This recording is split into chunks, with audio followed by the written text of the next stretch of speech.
Hi, it's Peter Donnelly here from Coachwood Nursery at Somersby. We specialise in succulents, but we grow indoor plants as well.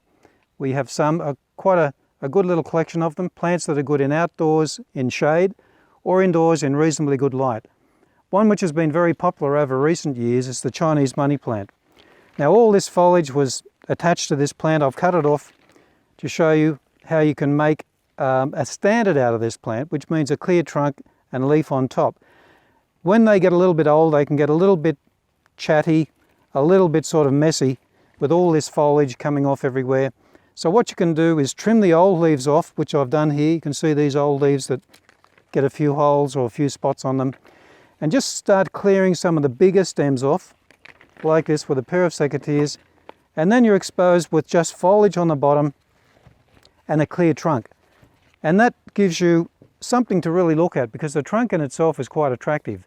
And it gets rid of all of the messy foliage there everywhere. Some people like that look, but this is one idea that you can do with this plant to turn it into a bit of a specimen.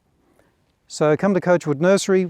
We'll show you how to look after indoor plants. We're going to be doing an indoor plant workshop towards the end of the year. So keep looking at coachwoodnursery.com website and you'll find out when that's on.